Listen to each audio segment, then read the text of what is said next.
From UFOs to psychic powers and government conspiracies, history is riddled with unexplained events. You can turn back now or learn the stuff they don't want you to know. A production of iHeartRadio.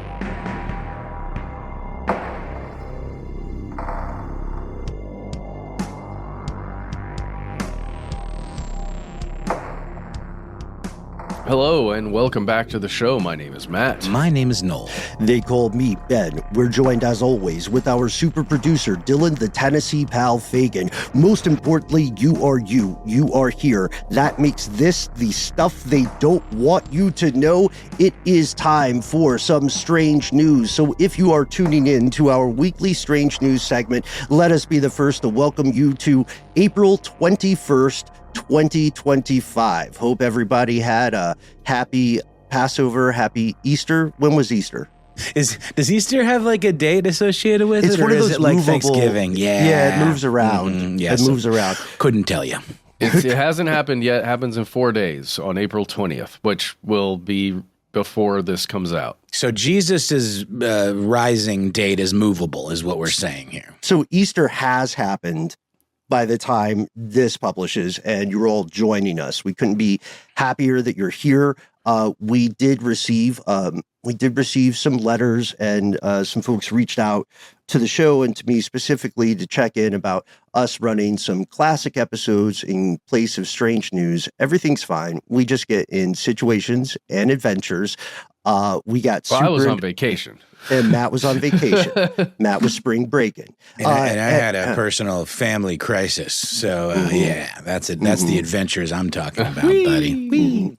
And I don't take questions. But everything is fine, those by the way. regards. Everything is fine. And I appreciate the flexibility, y'all. And hope you didn't miss us too badly. But we were there in some form, and now we're going to come to you with extra strange news. We're excited about it.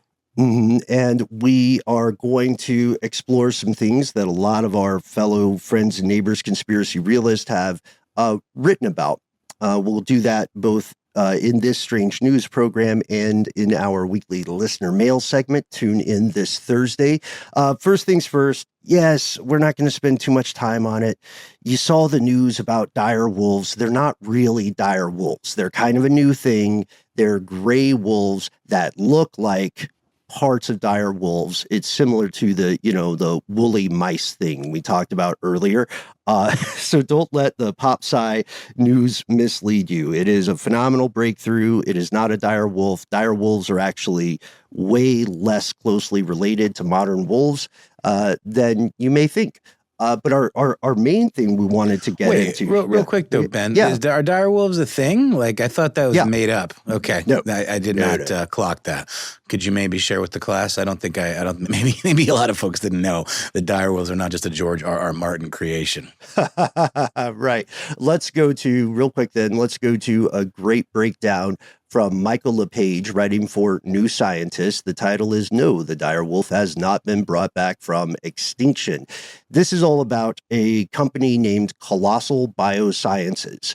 Recently, they created, created's the right word, 3 pups that they claim are direwolves, but instead they're gray wolves with genetic edits, a couple switches turned on that make them resemble the extinct direwolf. The direwolf has been gone for more than 10,000 years, and this is a good push. There are a lot of concerns that the introducing this kind of thing into the wild, something that's no longer quite a gray wolf and definitely not an actual direwolf, it may harm local ecosystems because it's a new apex predator, essentially. The dire wolf has, again, it's been extinct. It was only named the dire wolf in like the mid 1800s, I want to say, because that it was discovered 4 years later. But it's never been a thing in modern human history. Well, color me educated, because I thought it was just a clever kind of Tolkien-esque thing, like the Oliphants, like sort of a made-up term for a species resembling something that exists in the real world, but sort of fantasized,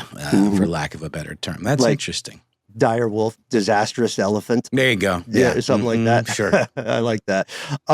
So you can find a lot of really good science on what's happening there, and we'd love to hear your opinions on it. We'd also love to hear, by the way, before we begin, if you yourself can help us out with astronaut poop. Does anybody in the crowd tonight, we're doing crowd work, guys, does anybody in the crowd tonight have a solution for recycling astronaut poop on the moon? Yes. Okay, let's hear it. Oh, wow. That was a good idea. Sorry, we were listening to your idea there. I think it goes back to, we talked about this before about blood. Like, what do we do with the blood and all the other stuff? We make bricks out of that poo-poo, guys. Oh, right. We've talked about the brick idea. Or, with the blood, we could perhaps make sausages. Oh. Blood sausage, and that is actually, these are very clever references to the composition of human feces, which I greatly appreciate. Here's the quick skinny on this. On the surface of our own beloved moon, which does not influence menstruation, thank you, fellow listeners who wrote in with that, there are 96 bags of human feces, urine, and vomit. Apollo astronauts left that behind so they could hit the weight requirement for their spacecraft. If you can figure out how to recycle this stuff, NASA is going to pay you $3 million, which seems kind of low, right? I mean, for some poo-poo? It seems kind of low. It is astronaut poo-poo, though. I mean, it's clearly got superpowers. Yeah. There we go. Well, tell us your ideas, folks. And while you're collecting those ideas, please remember to write them down. Give us a call, drop us a line, however you feel most comfortable. We'll pause for a quick word from our sponsors, and then we're going to dive into North Sentinel Island, a thing that's always been close to us. Some pharmacy, hacking, a lot of other stories we're going to get to, including some other terrifying future science. But to do that, we have to make sure we can stay in these United States, which is becoming increasingly a dicey proposition.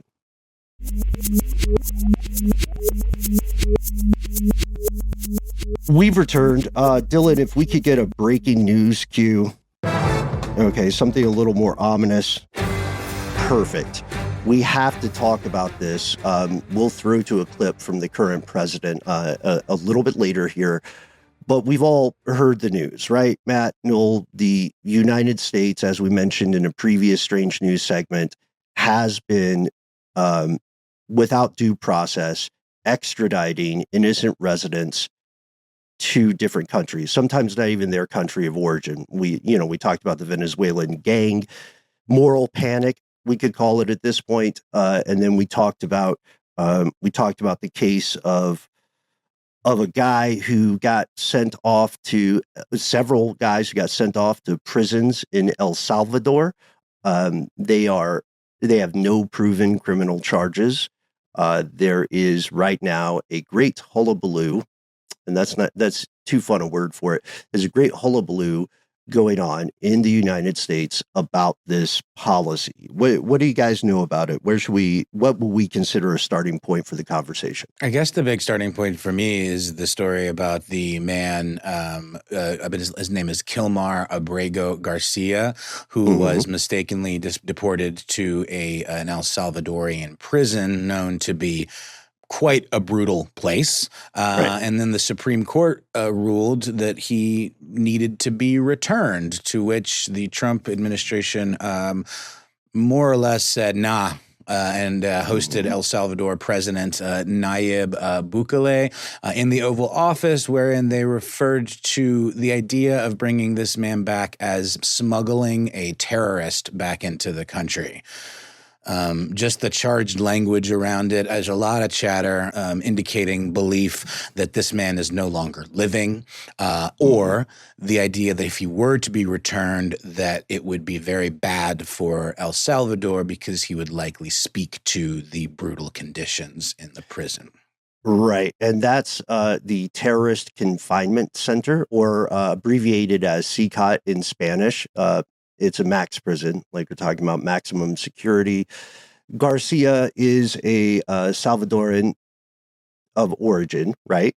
He was mistakenly deported on March 15th, 2025. I would say renditioned, because later the DOJ lawyers said this was an administrative error, but they still maintain he's not just a member, but a leader of MS-13.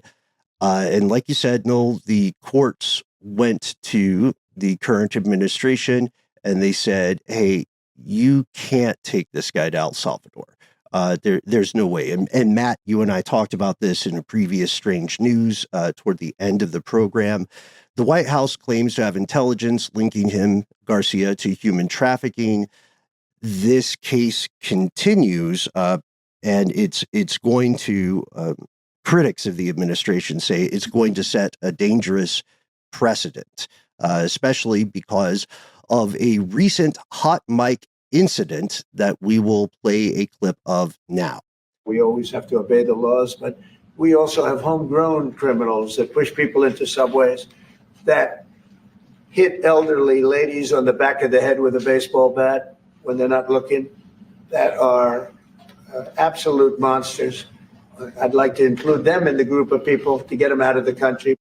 So what we just heard there was the idea from the current president that people his administration considers criminals should also be, in the president's perspective, deported, presumably without due process, to prisons in El Salvador, occurring in step with proposals to build more prisons in El Salvador.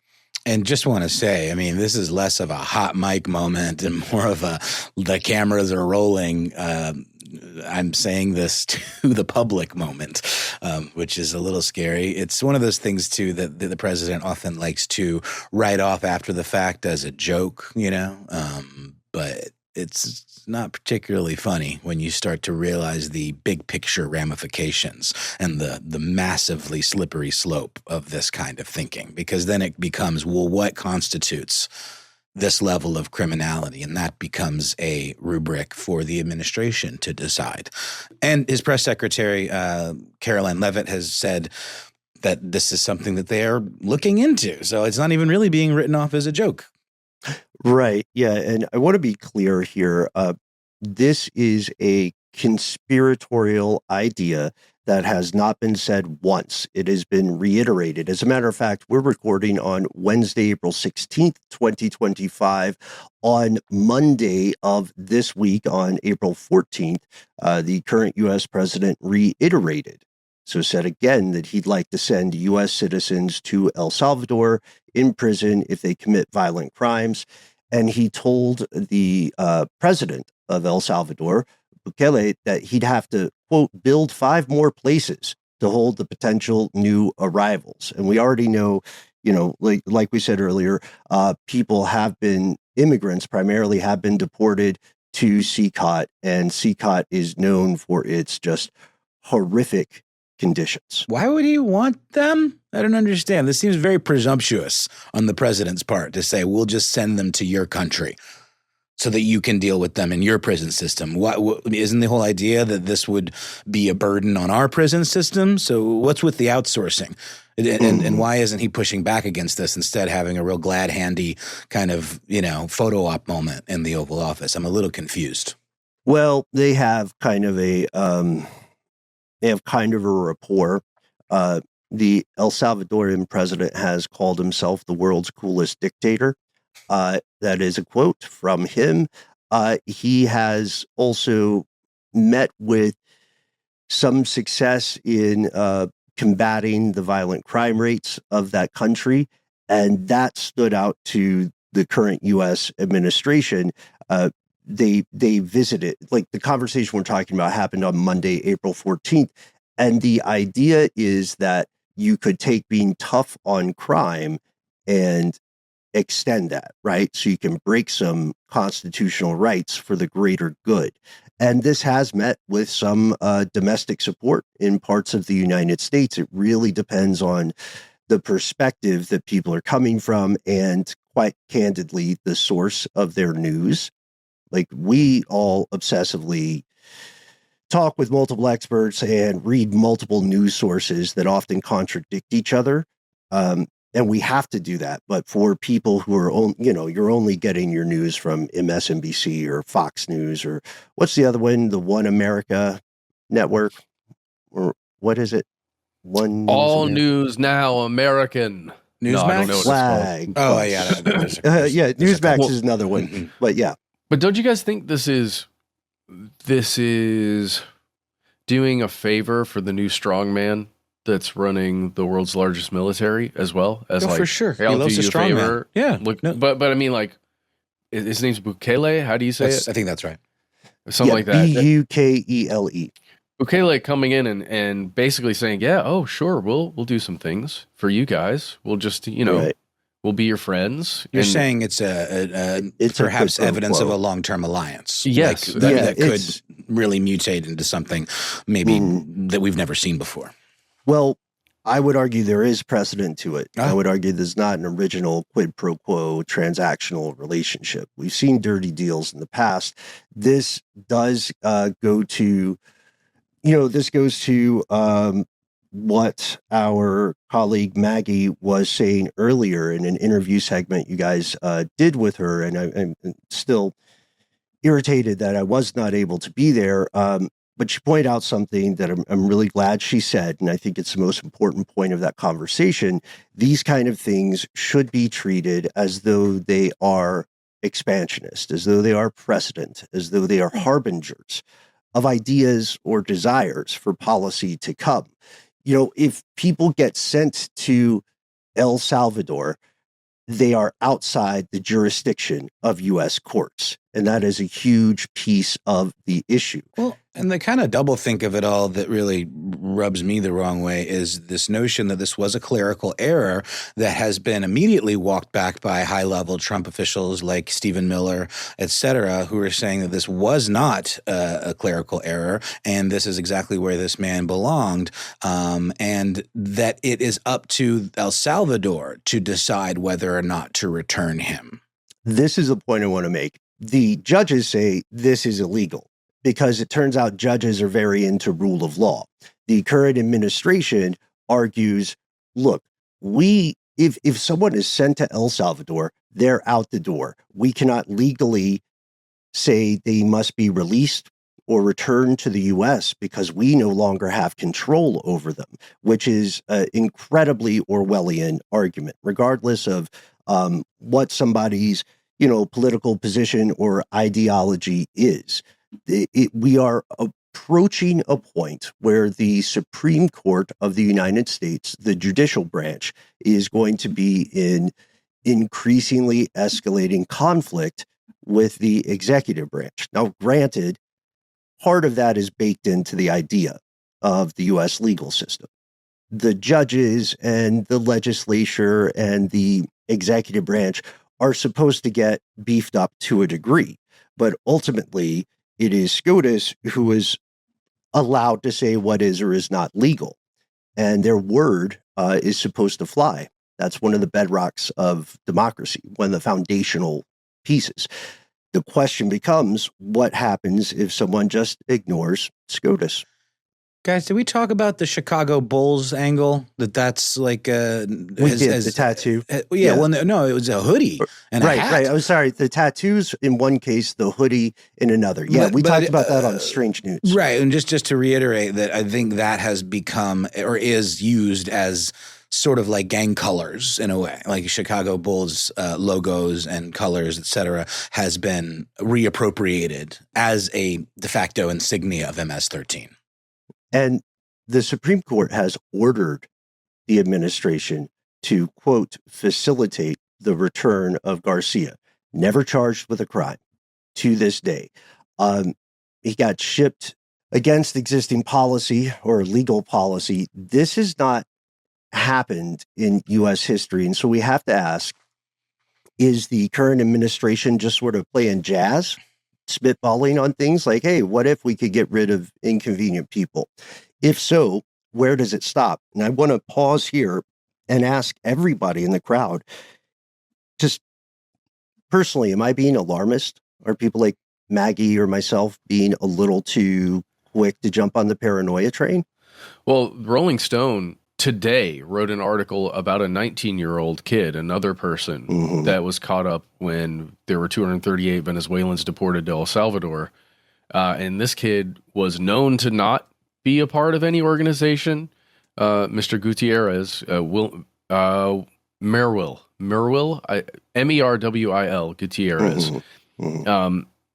According to the stories that are coming out, at least the one that was written in Rolling Stone, he was just standing out in front of his building, and ICE folks rolled up, grabbed him and a few others. One of them said that he wasn't the right kid, the right person. One of the ICE agents said, "Yep, this is not the guy we're looking for." One of the ICE agents said, "Yep, this is not the guy we're looking for," and then that was it. Like, they just took him. Because another one said, "Oh, well, yeah, take him anyway." Take him anyway. Quote, take him anyway.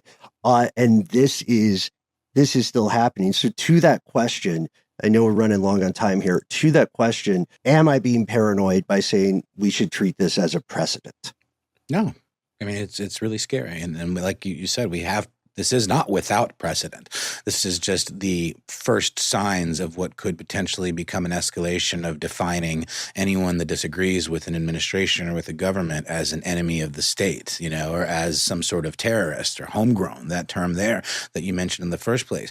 It's really slippery, and I don't care for it one bit. And just to answer my own question from earlier, there is a deal between the U.S. and El Salvador, $6 million deal, where the Trump administration is paying for the housing of these deported individuals to El Salvador.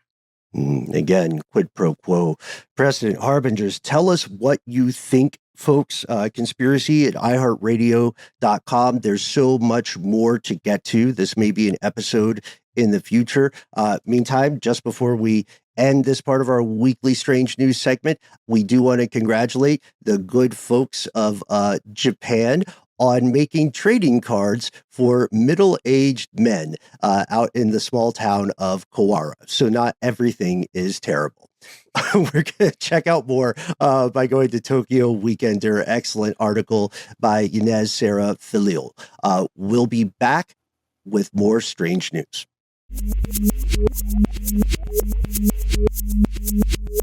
And we've returned. I would argue that most things are terrible for those poor middle-aged men that are on those cards. It's like one is just, ow, my back. Lower back pain is no joke. Can I also just say that I think it's funny that we have middle-aged, overweight man action figures in the form of the Minecraft movie. There is a Jack Black as Steve figure that you can buy, and I've just seen tons of and no fat shaming here. It's just funny, the idea that a kid would want like a tubby, middle-aged, bearded guy action figure that's just wearing a t-shirt. I love the positivity of it. Oh, I do too. It's just funny. Like, it's very similar to the trading card notion. It's also not Steve. That's not Steve. It's not? Right. It's not. No. It's a different, the mythos goes deep. Oh, I see. The middle-aged man trading cards are they're a trading card game. Oh, that's amazing. Okay. Yeah, so they have powers. Now you're back in. They have properties and powers. I was in either way, I think. Yeah. Have you seen the divorced dads trading cards? There's somebody on TikTok and Instagram that does that. He opens them like magic. They look like magic cards, but they're for divorced dads. They're pretty great. The new girlfriend. Anyway, I still got to get those Japanese magic cards to you, Matt. Oh yeah, when you tap the card, does that mean you get to exercise your loneliness powers? Yes, every time. I think it means you start a band. It depends on the card. Yeah. I think it's all for the regular magic too. All of that applies. Too real, y'all. Too real. Okay, so here we go, guys. Yeah. This is a story that has been coming out of the woodwork everywhere around Maryland. Everyone in the local news game has been writing about this because it is not about a criminal trial. It is about a lawsuit that has to do with a potential criminal trial. So let's put that up front. This is a class action lawsuit that we're going to be talking about today, not a criminal trial. That is going to change things and maybe how we look at it. Huge distinction. Yes, but it's still, it includes some of the most disturbing allegations that I've seen in a long while. So here we go. This comes to us, again, everybody is writing about it, but what we're reading from directly is from the Baltimore Banner, written on April 3rd, 2025 by Tim Prudente. So Tim, thank you. A lot of these are going to be your words. I want to read it verbatim because it is important to get some of this right. And it's messed up. Here we go. A pharmacist at the University of Maryland Medical Center allegedly carried out a nearly decade-long campaign of cyber-voyeurism, hacking hundreds of hospital computers to activate the webcams and watch young female doctors and medical residents undressing and pumping breast milk, according to this class action lawsuit. But it doesn't stop there, guys. It's a class action lawsuit by 6 women. It was filed very recently, right around April 3rd of 2025.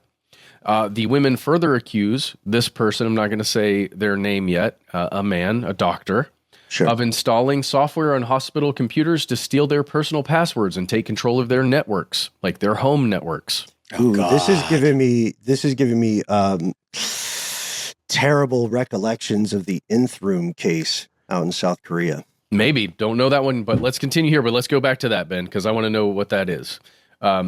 The allegations here include that this doctor watched the women in real time, including one in Howard County, while she was at home with her children, breastfeeding, undressing, and having sex with her husband.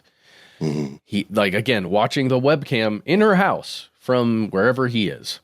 He is accused of disabling the camera lights inside the other women's homes to secretly record videos of the women and their children, of hacking into the cloud account of another plaintiff to see her personal photos, her driver's license, passport, and credit card information. So, before we continue on, thoughts? Ew. Yeah, abhorrent, unclean.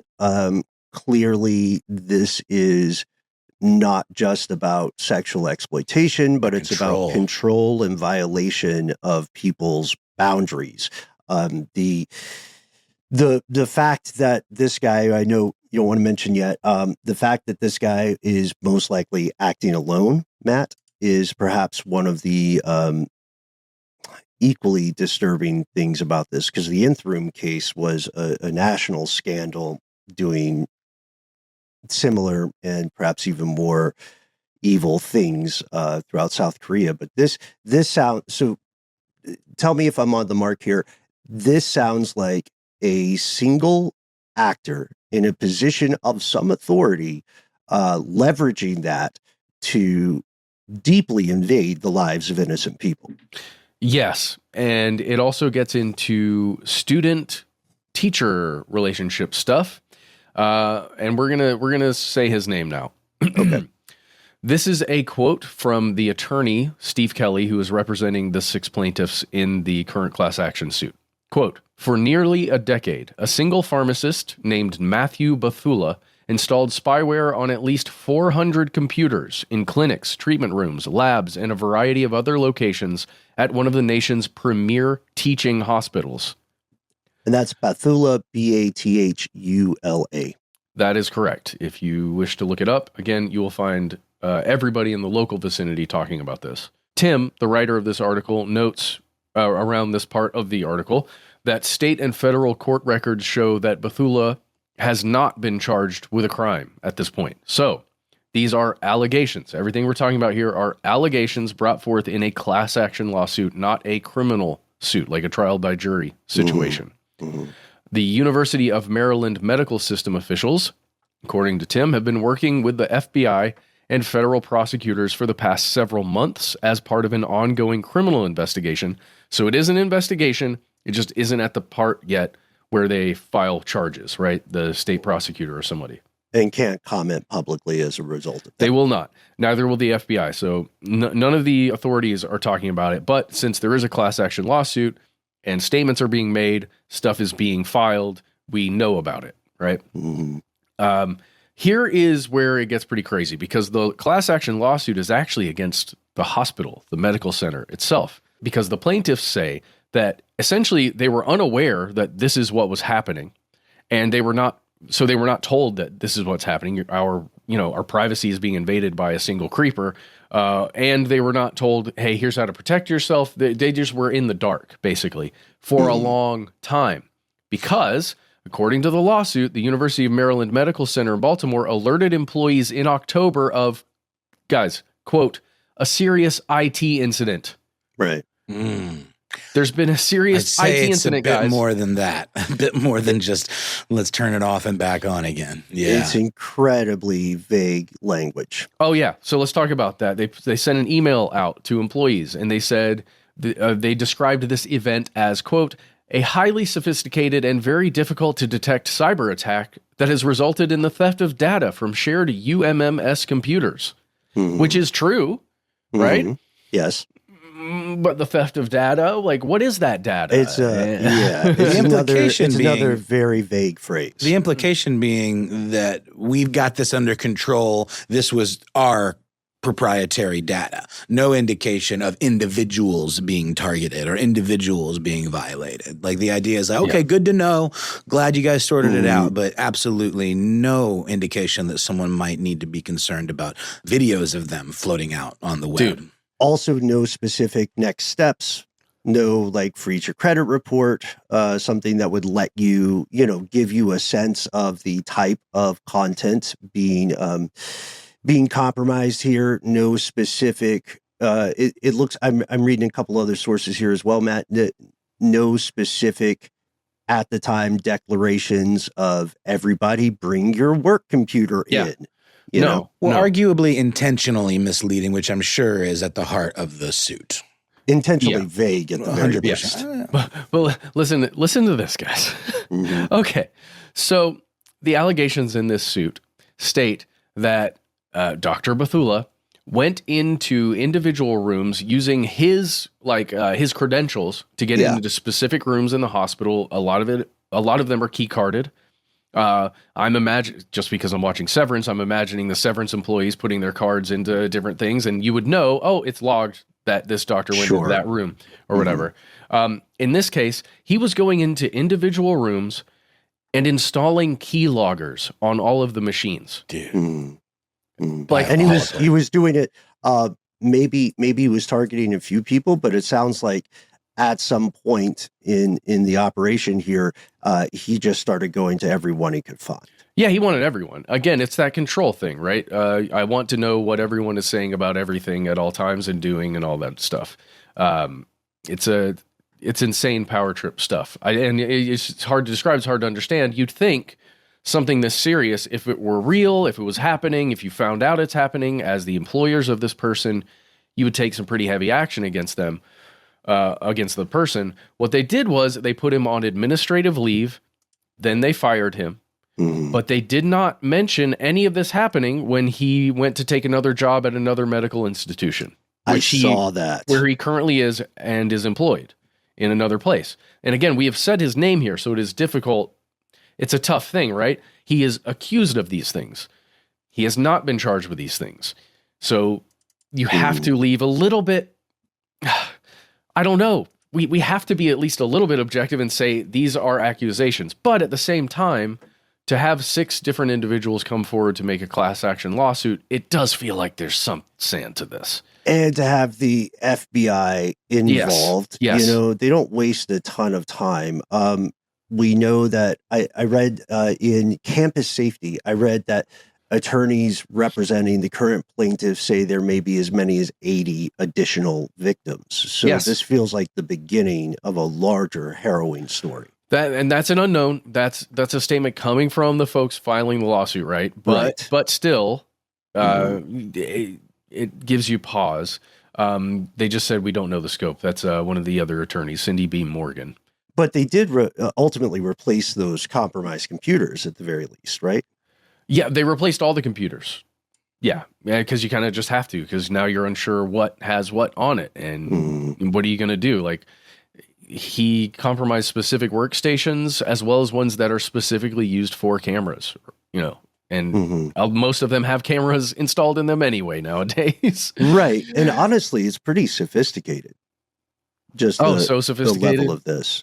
Honestly. Yeah. No, I'm not being sarcastic. It's like controlling the cameras, turning off camera lights, things like that are not your run-of-the-mill script kiddie kind of stuff. Yeah. For sure. No, for sure. Yeah.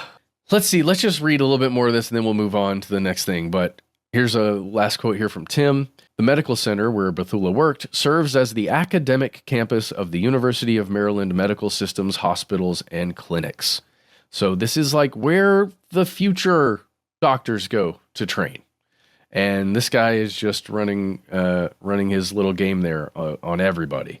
The plaintiffs who are currently filing this lawsuit are requesting a jury trial. So to make all of this come to light, I do not know how much, guys, maybe I don't know how, if there is a trial like this, it will officially be on record, all of the evidence that gets presented, I believe. But I don't know if it's the same way if it's a class action suit versus a trial by jury. I just don't know how the evidence actually becomes public or not. I believe aspects of it have to become public. Yeah. I know the civil so many suit are with involved. MLK, everything became public.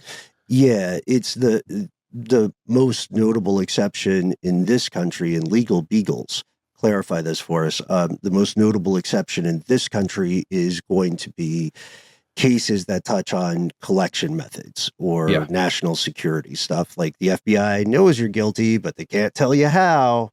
Yeah. And the thing I want to leave you with here, everybody, is that this kind of thing is not happening everywhere at all times, right? This is a very rare instance of somebody like this just happening to exist there at the University of Maryland's medical system. It is weird to know that in 2015, he was recognized as Preceptor of the Year or Instructor of the Year by the University of Maryland School of Pharmacy. So like he was this accoladed, held up instructor there. And meanwhile, in the background, he's doing all this stuff once he gets home on his laptop, which is icky, icky, icky. To the point about authority, right? And accolades and hierarchical positioning. Oh, yeah. You look at this guy, you probably even talked to this guy. He seems really great, I bet. But then turns his head and he's doing this stuff. Yuck. Okay, so there's other stuff we can talk about, but we'll leave that for another day. Just put this on your radar, everybody. Lab-grown human teeth. I saw that. Just keep that on your radar. Yeah. It's exciting news. All right. We'll be right back with more strange news.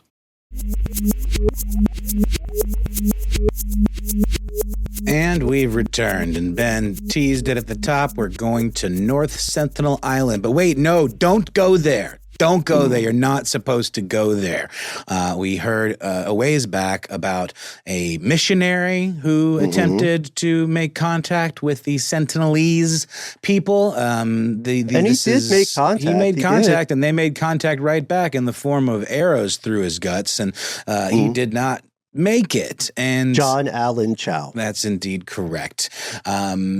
One might argue, however misguided, his intentions were good, I guess, from his perspective. He was going there to, in his mind, do the Lord's work.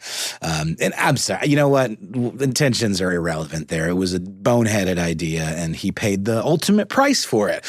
I guess I'm just putting it in a slightly different category than what we're talking about today, which is going to North Sentinel Island for clout, for internet clicks. An American tourist has been arrested, has been detained for piloting an inflatable dinghy, which is a word that I like, a little boat, to the remote island of North Sentinel in the Indian Ocean.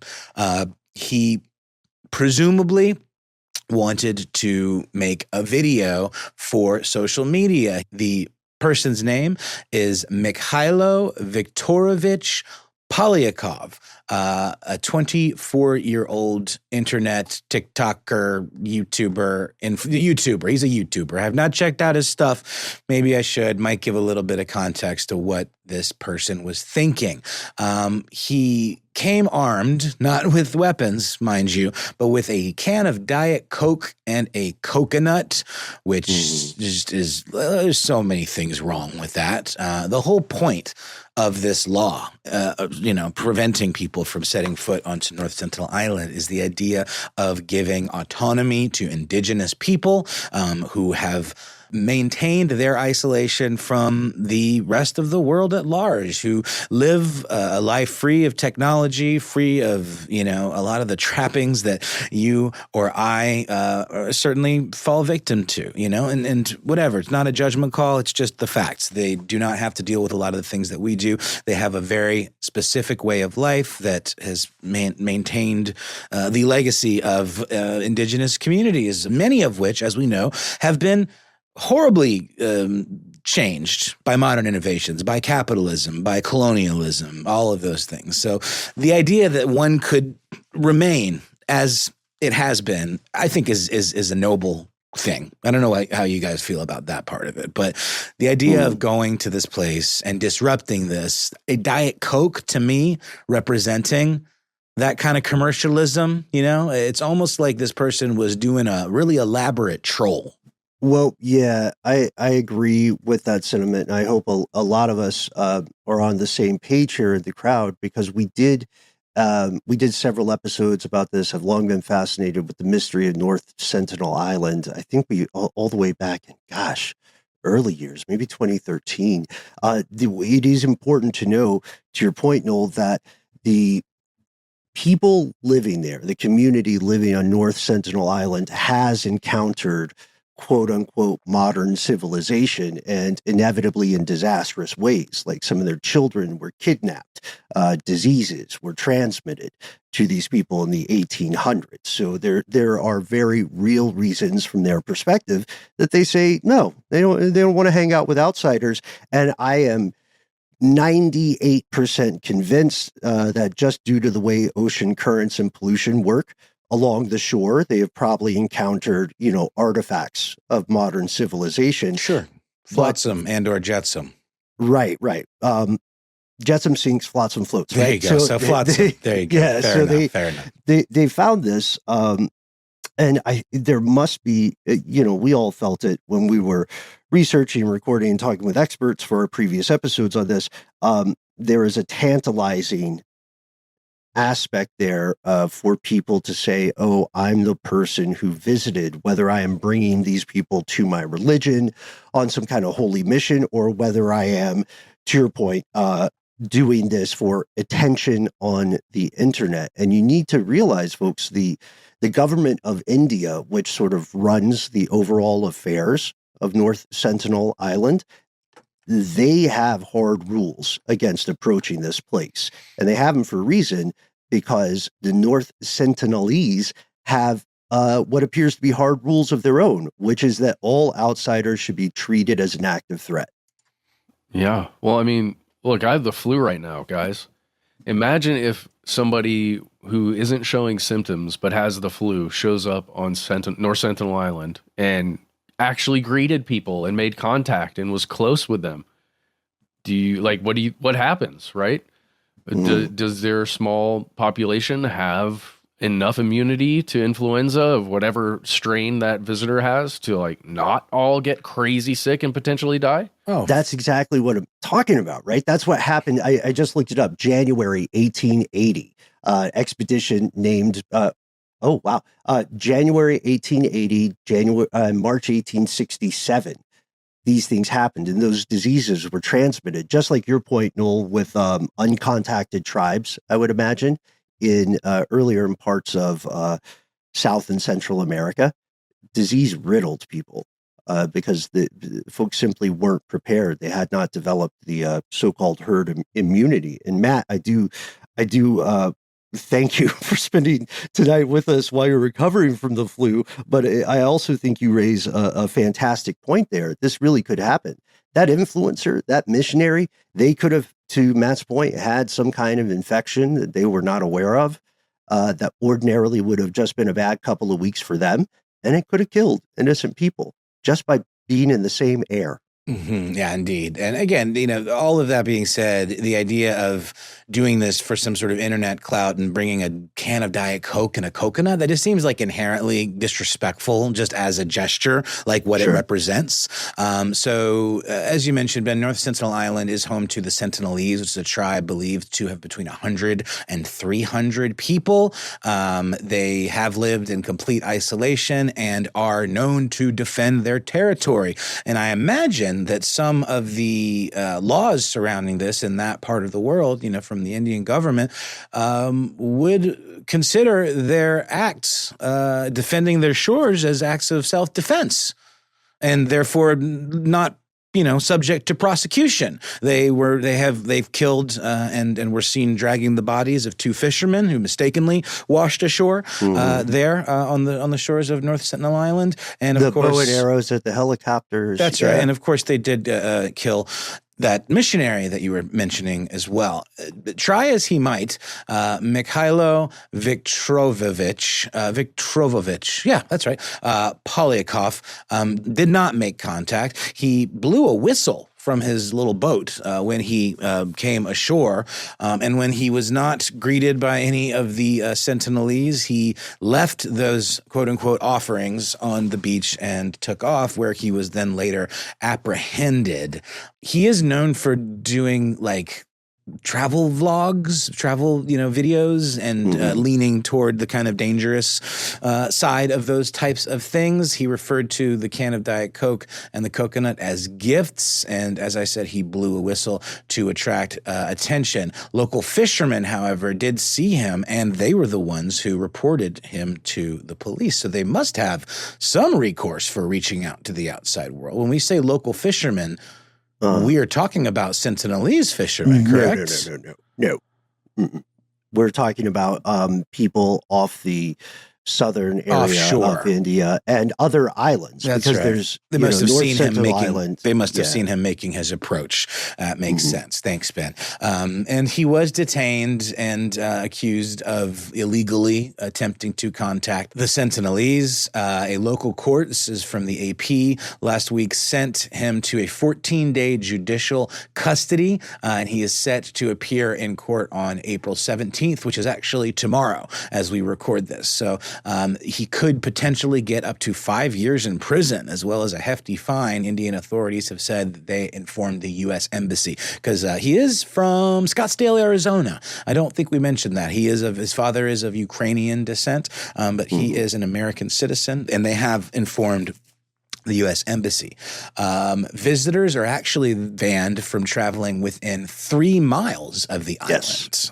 And this is, due to the fact that they have more or less successfully maintained that isolation from the rest of the world for thousands of years. They do use bows and arrows and spears for hunting the animals that roam this island, which is heavily forested, and they are able to maintain that self-reliance. A couple of perspectives that I thought were worth mentioning from an Economic Times report on the case. One comes from Carolina Pierce from the Survival International charity group, saying this is, I think, a UK organization. It beggars belief that someone could be that reckless and idiotic. This person's actions not only endangered his own life, but they also put the lives of the entire Sentinelese tribe at risk, to y'all's point about the spread of disease.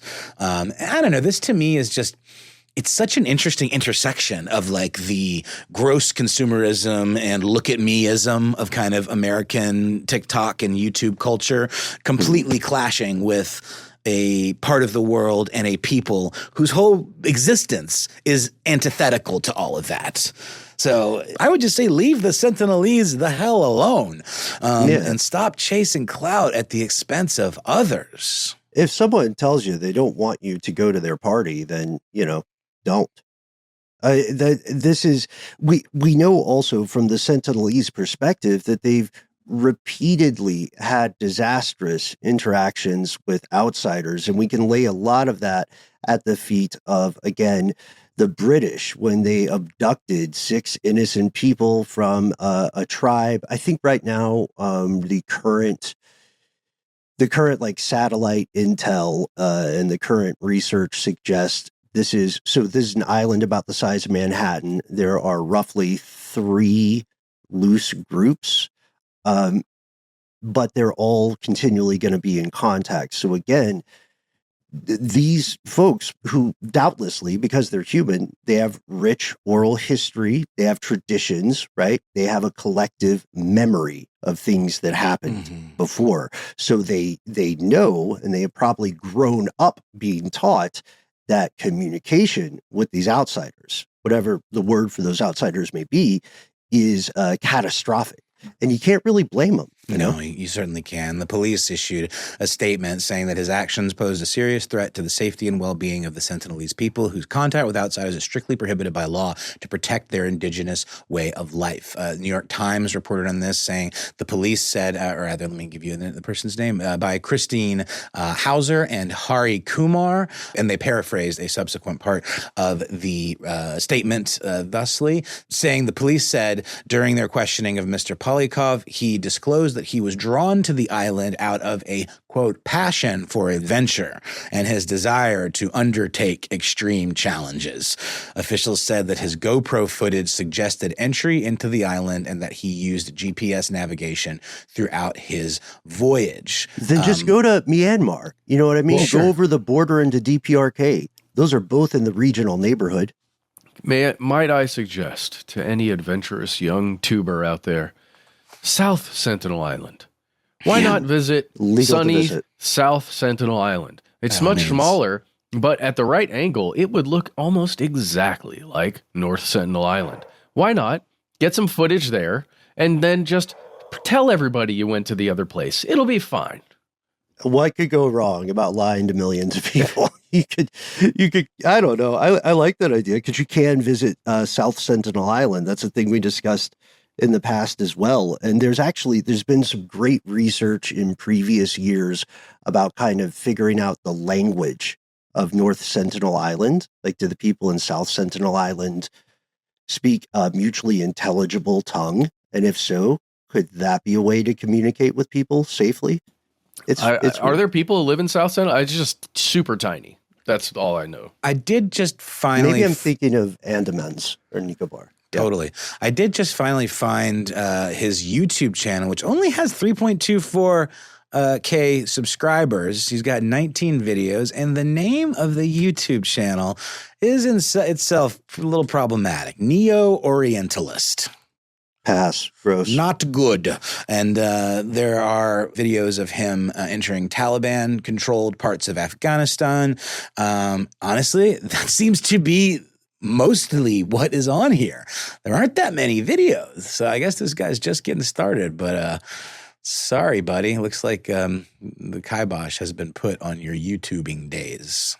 Yeah, and looking at these videos, all very, again, look at me, kind of like benefiting from difficult situations in other parts of the world. There's one where he's actually like very glibly eating a soft serve ice cream cone, while roaming Taliban-controlled Afghanistan. It just feels very dismissive and gross.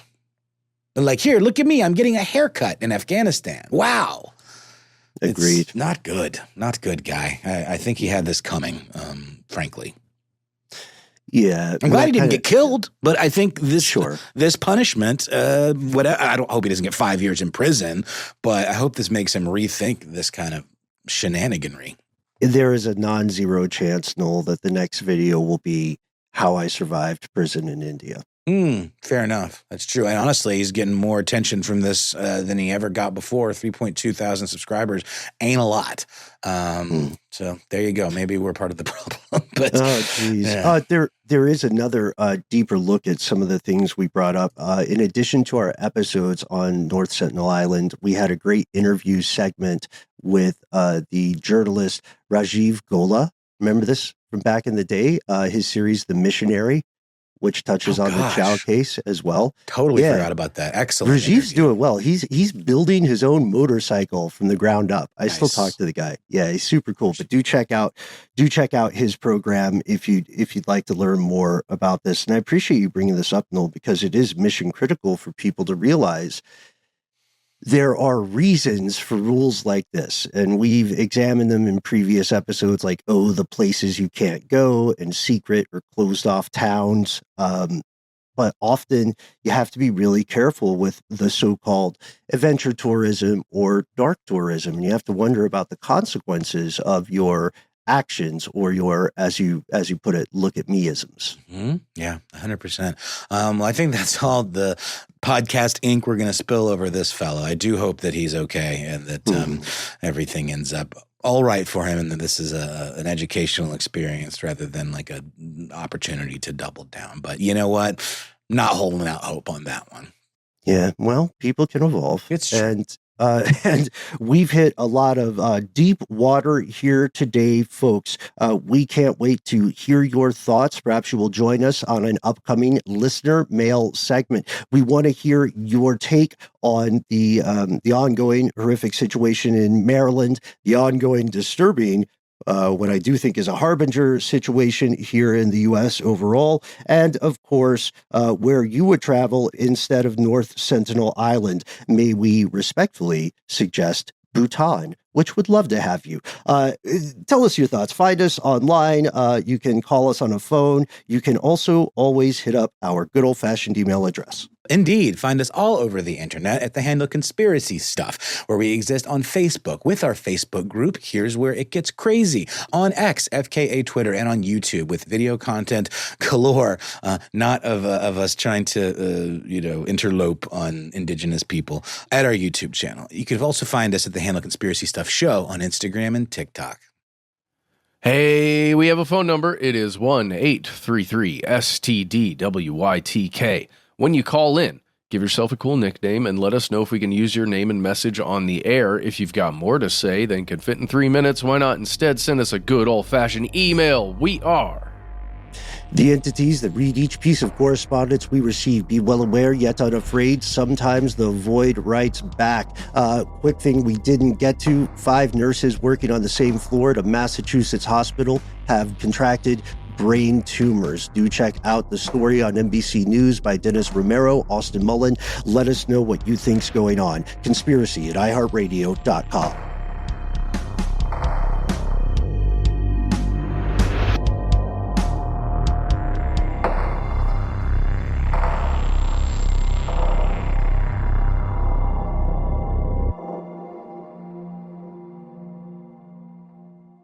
Stuff They Don't Want You to Know is a production of iHeartRadio. For more podcasts from iHeartRadio, visit the iHeartRadio app, Apple Podcasts, or wherever you listen to your favorite shows.